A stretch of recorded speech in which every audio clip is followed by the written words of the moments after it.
আসসালামু আলাইকুম, আমার চ্যানেলে আপনাকে স্বাগত জানাই। আজ আমি আপনাদের সাথে শেয়ার করব টমেটো, আলু, পেঁয়াজ কুচি, শুকনো মরিচ, রসুন দিয়ে অজানা একটি রেসিপি। প্রথমে আমি কড়াইতে সরিষার তেল দিয়ে দিলাম, দিয়ে দিব পেঁয়াজ কুচি। এই রেসিপিটা হয়তো সবার কাছে অজানা, আবার কেউ জানতেও পারে। পেঁয়াজটা আমি হালকা ভেজে নেব। তারপর দিয়ে দিলাম শুকনো মরিচ আর পেঁয়াজ একসঙ্গে ভেজে নেব। রোজ রোজ মাছ মাংস খেতে ভালো লাগে না অনেক সময়। এই রেসিপিটা একবার বানিয়ে নিন, গরম ভাতের সাথে খুবই সুন্দর যায়। হয়ে গেছে ভাজা, আমি তুলে নেব। দিয়ে দিলাম আলু, দিয়ে দিলাম টমেটো। আমি এভাবে কেটে নিয়েছি, তাহলে টমেটো থেকে পানি তাড়াতাড়ি বের হয়ে যাবে। সামান্য লবণ দিয়ে দিলাম, পরে আবার লবণ দেব।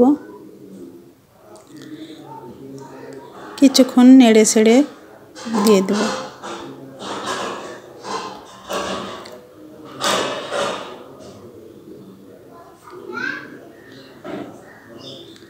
দিয়ে দিলাম সামান্য হলুদ কালারের জন্য।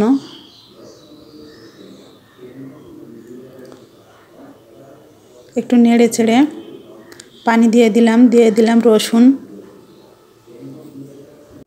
ঢাকনা দিয়ে সিদ্ধ করতে দেব।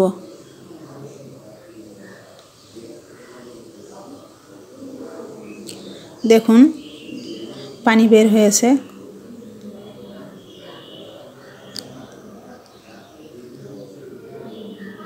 হয়ে গেছে আমার।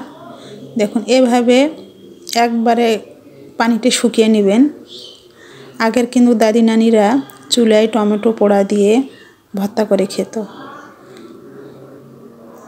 তো আমি এখানে শুকনো মরিচ দিয়ে লবণ দিয়ে এখন বেটে নেব।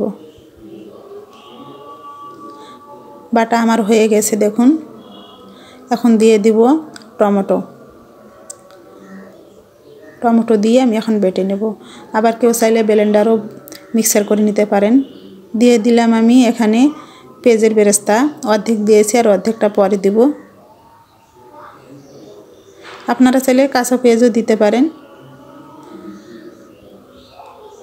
মানে কাঁচা পেঁয়াজ দিলেও একটা আলাদা স্বাদ, এরকম বেরেস্তা করে দিলেও একটা আলাদা স্বাদ আসে। হয়ে গেছে আমার বাটা দেখুন। বাকি পেঁয়াজের বেরেস্তাটা আমি এখন দিয়ে দিলাম। এখন সবগুলো মেখে নিয়ে নেব। এভাবে একবার হলেও বানিয়ে দেখবেন, খুবই ভালো লাগবে। দিয়ে দিলাম আমি সরষের তেল, মেখে নিয়ে নেব। হয়ে গেছে আমার টমেটো আলুর ভর্তা। কেমন হয়েছে বলবেন।